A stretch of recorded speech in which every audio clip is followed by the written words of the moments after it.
Letras Artes plásticas, con El espejo del Carlos alma, Penelas. con Andrés Bestarmayo.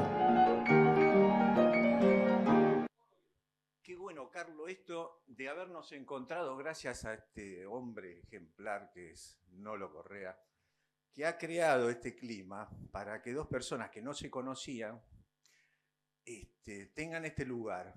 Y vos sabés que a mí me llamó la atención aquella vez que nos presentó, que yo te veía conocido, pero no sabía exactamente de dónde. Y cuando hicimos ese contacto, me vino y me surgió esta idea de armar esta columna. Perdón, no sé si yo era el hombre ejemplar o un ejemplar de hombre, pero bueno, algo como eso es. El programa, yo puedo participar también, ¿no? Bueno, ¿Qué estiman ustedes? Ustedes son generosos. ¿Yo puedo hablar? Ahora. Le agradezco mucho. No, fue un gusto, la verdad, la vez que nos encontramos y hablamos. Y además había una serie de cosas en común que tenía que ver con la literatura, la pintura, y Nolo, de casualidad, nos presentó. Eso Sí. lo tenía que decir. No, ¿te acuerdas? No aprendiste el libreto. ¿Ves? Él se va a quedar en el programa porque dijo, Nolo, un hombre ejemplar.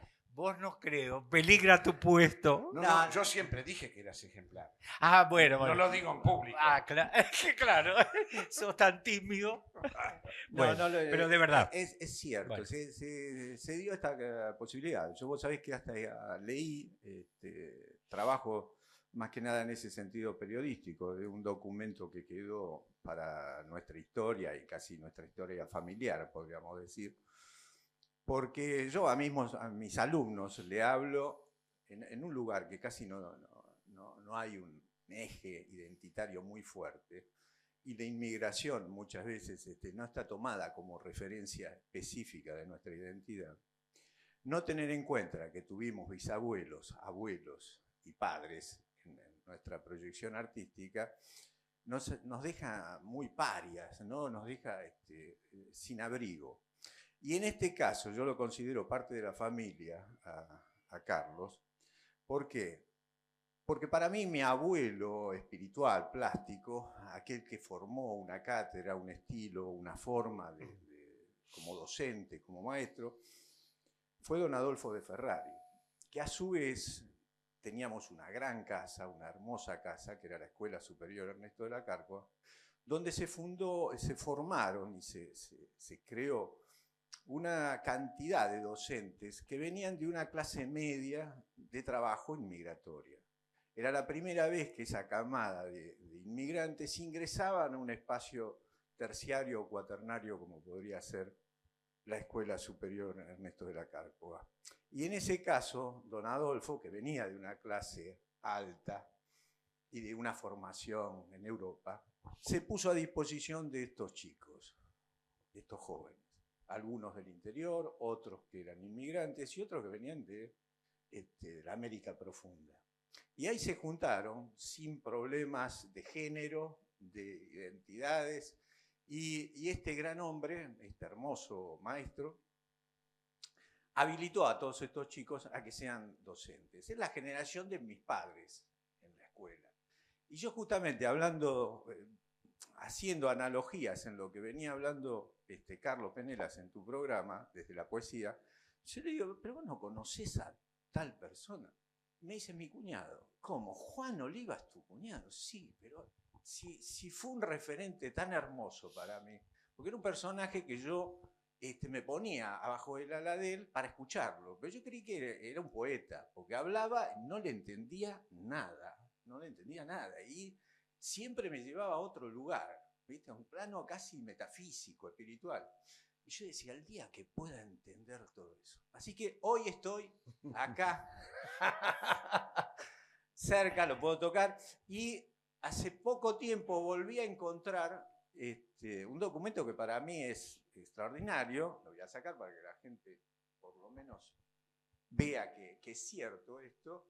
Esto es una fotocopia de un reportaje que le hizo Carlos Penelas a Adolfo de Ferrari en el año, en una entrevista, ¿ves? Al maestro Adolfo de Ferrari en el año 1979. yo recién terminaba la Belgrano. Perdón Y que este te señor, corrija, 76. 76, porque estaba editado, después lo vi como que lo Sí, publicó se en editaron en varios lugares, pero Claro. la fecha es Es esa. 76. O sea que yo recién entraba a la Belgrano y este señor que vos tenías en la columna de poesía y de literatura, ya le había hecho un reportaje a mi abuelo antes de que yo entrara a la plástica Mirá y vos. conociera eso. Cuente Así su que bueno. experiencia, maestro, entonces de este encuentro. Sí, y después vamos al no, encuentro. no, está bien. El tema es el siguiente. Yo vengo de una familia, ya les dije, que muy lector, amigo de la literatura, de la pintura, la música, todo lo clásico. Y mi hermana se puso de novio y luego se casó con Antonio Juan Oliva. A los 16 años comencé a pintar y a dibujar y a escribir, por supuesto, que ya venía. Y entonces comencé a tomar clases con Oliva. Iba los sábados a su taller. Era muy curioso eso, porque es claro, esas cosas tontas de un muchacho de 15, 16 años, que pensaba que ya yo quería trabajar con óleo. Y él me decía, hay que empezar con la carbonilla. Y entonces empezamos con la carbonilla, el lápiz, bueno. La historia es larga, pero lo importante es que gracias a él conocí todo lo que fue el Grupo del Sur, al maestro de Ferrari. Y yo era un muchacho, no sé, entrador. Es decir, de Ferrari me tomó cariño, Héctor Cartier me tomó cariño. Yo iba a la casa de Adolfo de Ferrari porque me recibía. Lo veía además en sala taller con Rubén Rey, ya vamos a hablar de todo ello. Rubén Rey, Elena Lopardo, bueno, una cantidad de... que además no solamente eran buenos plásticos, sino que además era una gente estupenda, con un nivel intelectual, eran cálidos, eran afectuosos y con las puertas siempre abiertas, ¿no? El caso de Rubén Rey, el caso de Elena Lopardo, con sala taller, y las conferencias que se iban dando ahí. Yo me acuerdo que en una oportunidad lo llevaron a Luis Franco, porque además le gustaba la obra de Luis Franco. En otra oportunidad lo llevaron a Héctor Chocchini, hermano de Cleto Chocchini, ¿no? Entonces, todo eso, además, yo era un muchacho joven, en aquel momento era muchacho, que tenía ya después 20, 21, 22, 23 años, y para mí fue un mundo fenomenal, porque además, después de una presentación o una exposición, íbamos a cenar. Y entonces yo los escuchaba hablar. Y es verdad lo que dice, lo que decía recién de Oliva. Era un lenguaje críptico el que tenía. Era un lenguaje casi místico por momentos. Era difícil de entender. Yo lo entendía más al maestro. De Ferrari era más claro. Y era una delicia escucharlo a Cartier. Cartier era el intelectual. Y eran los dos muy parejos. Por un lado, el caso de Ferrari, que era el creador, el maestro. Y después estaba la palabra de Cartier. La palabra de Cartier, la palabra intelectual, la palabra que guiaba, la palabra que daba un criterio, digamos, o una crítica de la obra. De Ferrari el sentimiento. Estaba Ethel también, ¿no? La mujer. Y hemos pasado momentos muy hermosos. Fue una época muy hermosa mía, ¿no? En cuanto, no solamente de juventud, sino de formación, porque ellos me formaban la pintura. Además, en el caso de Oliva, me llevaba al Museo de Bellas Artes, me enseñaba a ver las obras, ¿no? Me enseñaba a ver y me enseñaba además, y de ahí ya lo aprendí para siempre, para ver hay que saber. Es decir, si uno no sabe, no puede ver. Y eso era muy, muy, muy hermoso, porque si bien uno... Además era gente, insisto, y además lo dijiste muy bien, Andrés, antes, de formación. Era gente formada. Era gente que sabía... Después te podía gustar más o menos la pintura de ellos. partir de ellos, bueno, por supuesto, después vino Pujía, Pérez Celis, Ponciano Cárdenas, ¿no? Una cantidad que venían con líneas diferentes, todos con una gran admiración al maestro. Era curioso eso también, en alguna medida. Es decir, cada uno de ellos tenía una forma de pintar determinada, un mundo, una visión, una cosmovisión. Estaba Elio Gagliardi, Claro. ¿no? El grabador. Muy agradable Gagliardi. Y después estaba... Bueno, Francisco Gagliardi también, que era publicista, no sé si te acordás. lo vi pocos. Pero Sí, sí, es verdad, sí, Francisco. claro, Era claro. muy agradable, Claro, muy simpático. publicista. Sí, es verdad. Era Sí. Francisco, sí.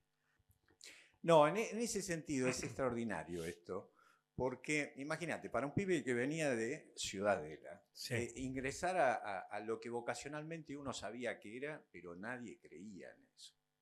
Y encontrarme con esta posibilidad, que las escuelas me acercaran a esta gente, para mí era un lugar sagrado.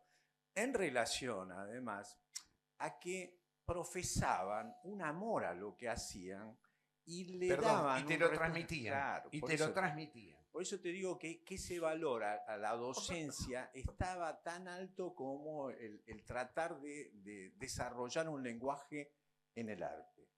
¿No? Y eso es lo que más me llamaba la atención y por la devoción de ellos me hablaban tanto de su papá que para mí pasó a ser mi abuelo sin conocerlo. ¿Entendés? Es una cosa muy extraordinaria y además que De Ferrari tenía un don también que dejó hacer. O sea, él te daba las herramientas y cada uno hacía una proyección interna Exacto. con esas herramientas. Entonces, en lugares donde estaba tan sistematizado y donde se buscaba siempre un resultado, tener una persona que se ponía atrás tuyo, acompañaba y desarrollaba, casi todos ellos, no todos, pero casi todos ellos, heredaron esa postura en cierta medida pedagógica. Y es el caso. Bueno, yo tuve mucho contacto con Ponciano en la última etapa, pero yo ingreso a la Belgrano y lo tengo a Juan, o Antonio, a Juan Oliva, yo le decía Juancito, y Juan Oliva estaba con este proceso de que justo yo no sabía que era tu hermana, que estaba mal, y él permanentemente estaba en una situación casi depresiva. Y entonces, bueno, nos hablaba con ese clima, pero no dejaba nunca la cátedra, siempre estaba a disposición. Otro discípulo de él era Fara, yo lo tuve a Fara en la Purredón. Terencio Fara. Sí. Entonces, yo lo conocí tener esa otra mirada de lo mismo, ¿entendés? Y hacer siempre hincapié sobre eso. Después, bueno, con el Tano Pujía que venía de la escultura, me hablaba de Ferrari como si fuera el padre también, ¿viste? Y yo decía, ¿qué pasa con esta referencia? Bueno, Martinelli, que era la esposa de Ponciano, había sido alumna de ella. Exacto. Con Elena, sí, con Rey que me hablaba de filosofía y me decía, no, pibe, solamente no es para pintar, vos tenés que estudiar mucho, tenés que leer mucho para pintar. Perdón, tiene Rey un libro, sí, libro que lo hemos publicado porque es exquisito sobre pintura. Vos sabés exquisito, que porque además escribía muy bien. Pero hay un punto ahí que sería interesante que vos lo desarrolles. Porque está el planteo en este proceso pedagógico y de proyección en el arte, que es, justamente Carlos lo domina, que es la analogía. Esto es como, nunca vas a acceder a la verdad, pero siempre te vas a poder aproximar. Y eso es analogía. Nosotros tenemos no solamente la analogía de la palabra, sino la del color. Esto ya no es un amarillo, es como un amarillo, pero tiene un tono o un tinte más rojizo, se vira hacia el naranja, es cálido ese amarillo. Y esto te lo enseñaban desde ese lugar. Ahora, Rey pone en uno de esos textos, yo no sé si lo recordás, que la analogía te lleva a la locura. Caramba. Y a mí me llamó la atención porque yo justamente interpretaba de Ferrari que justamente era el que te aproximaba a eso, nunca te alejaba. ¿Entendés? Entonces, la predisposición estaba entre estos dos columnas vertebrales de la escuela, que eran Cartier desde el punto de vista de la teoría, y él desarrolla una cátedra que no existía en la Argentina, que se llamó Sistema de Composición y Visión. Él traduce, Cartier traduce lo que era para nosotros algo muy lejano, pero que era la Bauhaus. Y empieza a traer metodologías de Klee y de Gropius a lo que era nuestro sistema pedagógico. Pero quedaba en ese planteo existencial. Viste que los pibes les llamaba la atención escucharlo porque era un profeta, pero el que lo bajaba a tierra a la pintura, o sea, esa analogía la hacía realidad, era el maestro de Ferrari. Entonces lo llevaba a la naturaleza y les contaba cómo se daba esa analogía en la corteza de un árbol, o en el follaje, o en el río, o que la tenían ahí además, porque no es lo que hoy nosotros tenemos de la Cárcova, o cuando se iban todos a tomar café, o a tomar vino, ¿entendés? En la mesa del bar, y te empezaba a hablar de la mesa del bar. Por eso yo digo, qué interesante esto, que vos hayas asociado a dos personas que no se conocían, que tienen tanto en relación, ves, desde ese lenguaje, desde esa mirada, y que bueno, gracias a vos se dio esta posibilidad, ¿no? Yo diría gracias a ustedes, y ahora estamos hablando en serio, dejamos las bromas para después, porque son unos bromistas bárbaros. He pensado seriamente en hacer un programa cómico con ellos, pero en el momento que los presenté, y fíjese usted que en realidad, sin saberlo, ya se conocían, ¿verdad? Y me pareció tan rico para compartir con ustedes, para yo aprender primero, discúlpenme, me pongo en primer lugar, y después compartir con ustedes ese punto de encuentro entre dos visiones distintas, dos disciplinas distintas, pero a la postre dos hombres que conjugan el arte en una alta expresión. Así que imaginé esto, soñé esto, yo. Pero ellos mismos lo provocaron, así que hoy es una fiesta. Bien. Algo que es interesante. Yo tengo 2 obras del maestro de Ferrari en casa. Tengo de Domingo Gatto, de Oliva, de Rey, de Ponciano. Ponciano me ilustró varios libros a mí. Entonces, porque además uno aprendía no solamente a ver, sino que la disciplina que manejaban, que era la pintura, la escultura, le hacían ver a uno otro mundo, comprender la pintura de otro ángulo, el arte de otro ángulo. Porque muchas veces, sobre todo Rey, que era el más intelectual de todos, el que más había leído, escribía admirablemente bien, Rey. El libro es una joya, ese trabajo. Una joya para la interpretación, ¿verdad? Y para aproximarnos al arte. Con ellos íbamos de pronto al teatro también, o sobre todo la música.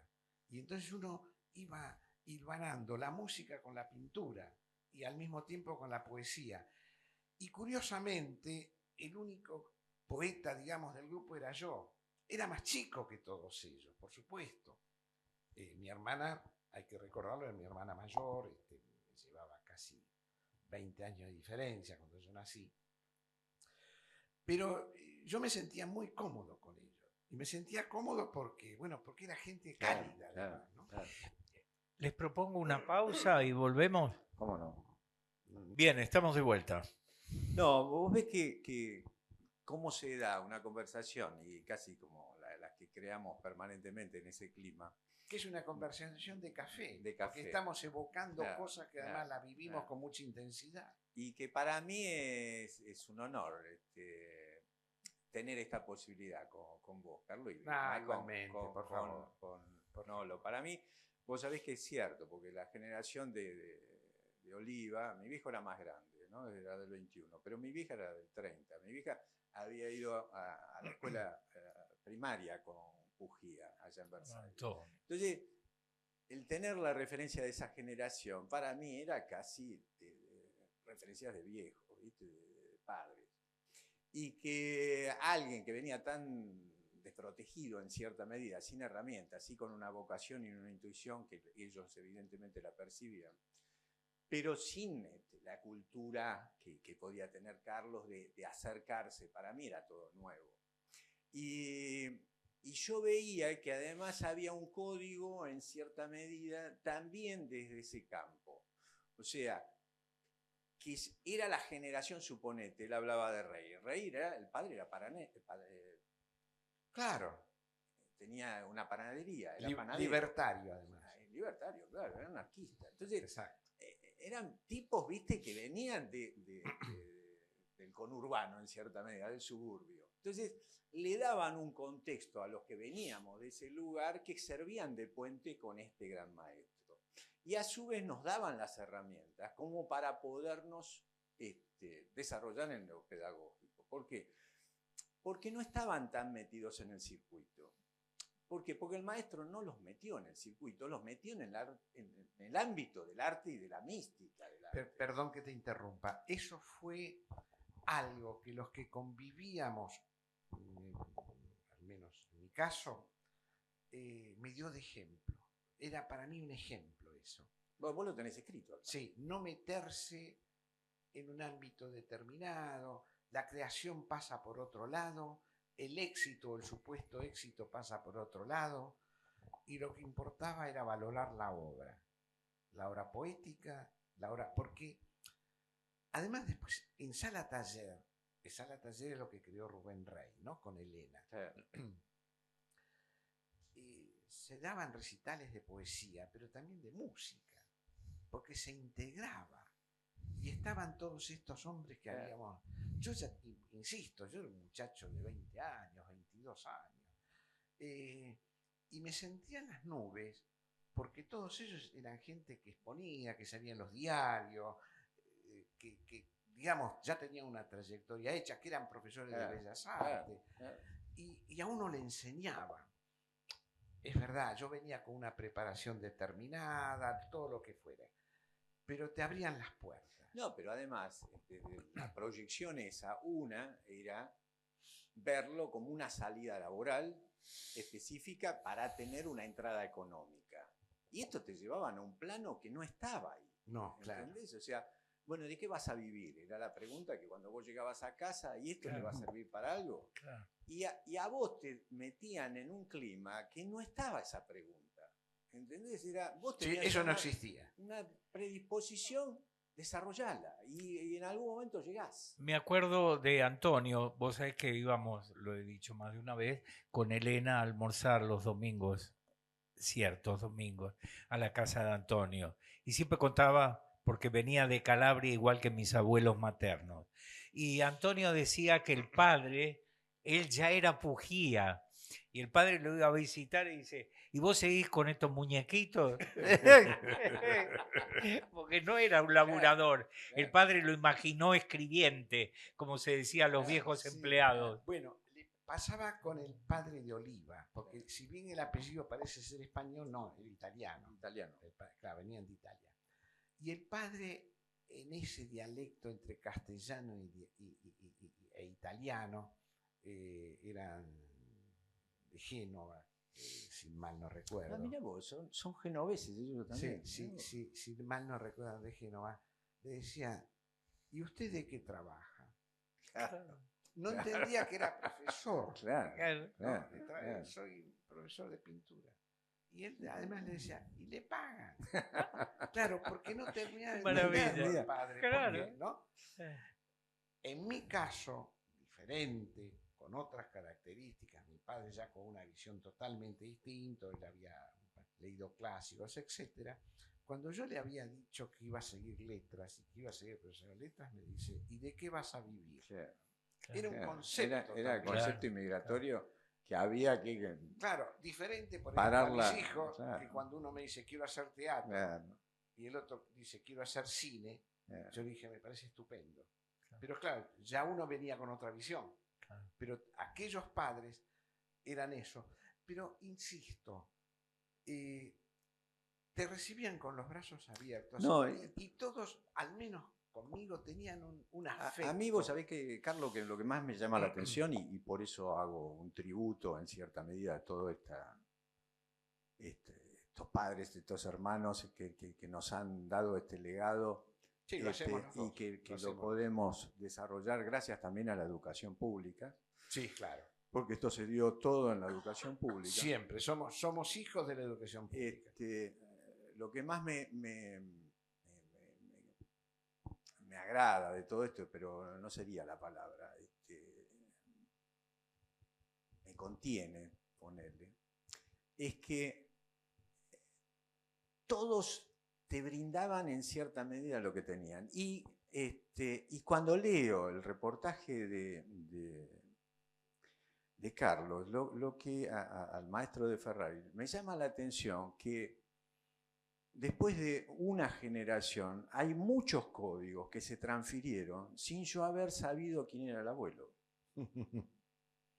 ¿Entendés? O sea, cuando a vos te cuesta hoy vender, y nadie dice que te cuesta vender, porque ¿cómo vas a decir que la venta es dura? Y el maestro te dice, nadie habla de plata en el arte, porque el arte va para otro lado, es algo introspectivo, no es algo de salir a ver qué se coloca.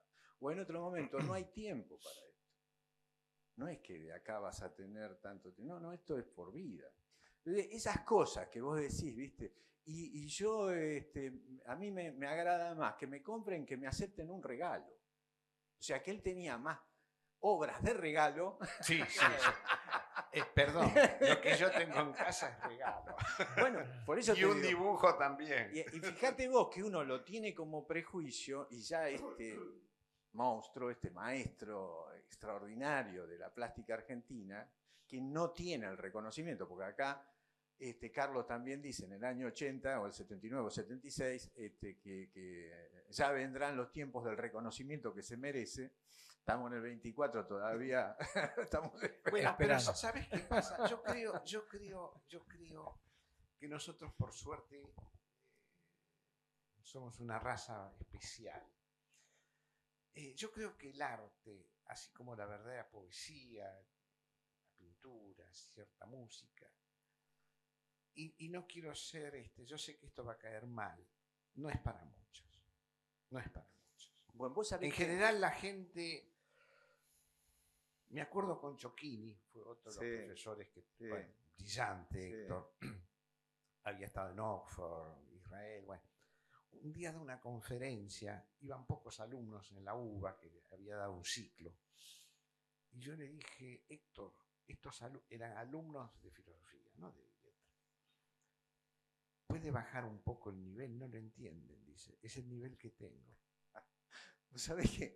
Era eso. Carlos, en base a eso, yo me peleé un día con Juan, con Oliva, el cuñado de... Perdón, que no era difícil pelearse. Había vocación. Me dice, Bestar, el arte es para pocos. Sí. Y yo, viste, que venía del campo popular, Claro, decía, no, sí. teníamos que divulgar esto. A mí había me que... pasaba lo mismo, pero después me di cuenta. 30 años después me di cuenta. Entonces, ¿viste? Yo lo chocaba y le decía, pero Juan, ¿cómo usted me dice esto? Maestro, ¿cómo usted me dice esto? No, vos lo vas a tomar en cuenta, pero el arte es para una élite. Yo digo, se me caía, ¿viste? Un ídolo, porque ¿cómo? Desde el campo... Después, claro, te vas dando cuenta que cada uno puede hacer ese proceso de introspección en el tiempo de maduración de cada persona. Porque lo que apuntaban ellos era a ser mejor persona, ¿entendés? No a ganar premios, no a estimular. Y a estimularte a vos ese perfil que veían y que vos todavía no te habías dado cuenta. Entonces a mí lo que me atrapaba también era eso, porque estaba esa contradicción. Yo que quería llegar a las masas populares, ¿viste? Ser un Picasso, lograr una cosa. Claro. Y vos te encontrabas con estos En místicos. mi caso era Neruda, León Felipe. Claro, el equivalente. Claro. Pero vos te encontrabas con estos místicos que además no sabías dónde ubicarlos. Porque el otro perfil te decía, ganamos poco y hay que armar un gremio. Y esto te hablaban de que el arte Antonio pasaba, se fue con eso a la tumba. ¿entendés? Exacto. Hablaban por Bueno, otro uno lado. se formó con eso. que yo en aquel momento también lo discutía, porque imagínate, tenía 22 años, había cosas que yo no las entendía de ellos, no las entendía. Las entendí 20 años después, esto que estamos hablando, porque de pronto es real, cuando uno empieza a ver uno lo ve en la actualidad, las instalaciones o un montón de cosas determinadas, y digo, ¿qué opinaría el maestro de Ferrari o Cartier sobre tal? Porque tenían formación. Después te podía gustar más o menos lo que cada uno de ellos No, pero hacía. ahí, Carlos, yo creo que si hubiesen adaptado y te hubiesen dicho esto no es poesía y esto sí, porque no hay poetas Exacto. dentro del conceptualismo. Exacto. Porque con mínimas cosas vos podés, bueno, tenés todo el arte zen. Ahora, copiar el arte zen Claro. y vos decir que eso es conceptual sin saber cuáles son los ejes esenciales. Y bueno, te quedás con monigotadas. Yo ¿no? en clases que he dado siempre repetía lo mismo. Un chico aprende a hablar sin gramática. El problema es que hay escritores que escriben sin gramática. Ese es el problema. Ese es el drama. Claro, si uno tiene, entonces, por eso volvemos. La carbonilla, el dibujo, bueno, la perspectiva, lo que vos explicaste magníficamente. Pero ahí, Carlos, fíjate que, sobre la corteza, que ellos te hablaban, no te hablaban de una técnica, te hablaban del lenguaje. Sí, claro. Porque yo aprendí de ellos eso, que a mí me venían y me decían, bueno, pero la pintura es una técnica. ¿Cómo? Y ellos me habían dado, ¿entendés?, los virus necesarios como para defender mi profesión desde el lenguaje. Que hoy, la columna, nosotros le pusimos el lenguaje del alma, del alma, el lenguaje plástico, porque ya casi nadie habla ese lenguaje. No, claro. No, uno lo va viendo. Y menos lo pueden leer. Respecto a lo que vos dijiste recién, no quiero dejar pasar esto de las instalaciones, o vos mencionaste. Me acuerdo con Pérez Ellis, que éramos amigos, en un momento dijo, para llegar a esta etapa de abstracción que tengo hoy, yo pinté el arbolito, la casita y el perrito. Es que es así. Picasso llega a lo que es después de lo que... Pero eso cuando uno lo entiende, muchas veces, y perdón si salto un poco... Gente que me alcanza ciertos poemas. Digo, ¿usted tiene idea cómo se hace un soneto? Una redondilla. Es decir, después lo puede tirar, después puede ser malo, pero tiene que manejar todo eso porque es un lenguaje, es una técnica, es un mundo. Y además entender y leer. Carlos, ahí, cuando el maestro hace ese proceso de irse a la provincia de Buenos Aires, a cruzar la General Paz, porque estaba ahí nomás, ¿tuviste esa experiencia? Porque él arranca empezando de nuevo, deja todo su articulación intelectual, su casa en Barrio Norte, compran una casa, creo que era por atrás de Mataderos, pero del lado de la provincia, y empieza a prender fuego y a cocinar de leña. Y les enseña a sus discípulos cómo era el proceso del inicio de la vida. Pero lo hace, ¿viste? Empiezan a cocinar y se van todos estos locos allá. Eso no lo viví. Esa la viste, eso pero te la contaron. No, eso me lo contaron. Sí, pero no lo viví. Pero ¿qué supiste de esa etapa? Porque yo también la tengo como una pata romántica de toda esta generación. Yo creo que en todo esto son experiencias que uno va teniendo, ¿no? Y si se vio necesitado en hacer esa experiencia, yo creo que fue importante, fue válida. Fue válida para él, fue válida para...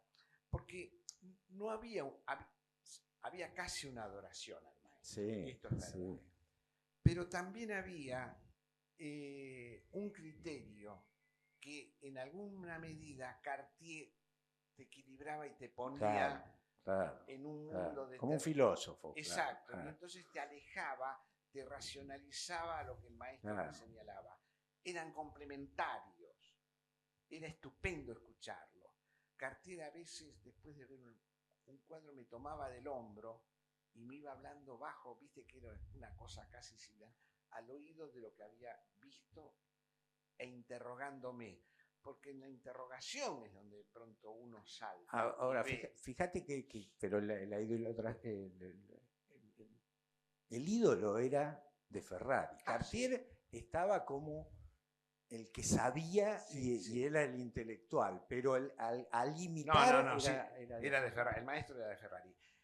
Yo lo que digo, que en mi caso me interesó mucho Claro, Cartier bueno, porque claro, me ayudaba estaban- a comprender. bibliografía, Claro, todo. me ayudaba a comprender, Claro. me daba texto. Claro, Además hablaba de autores que acá no se conocían.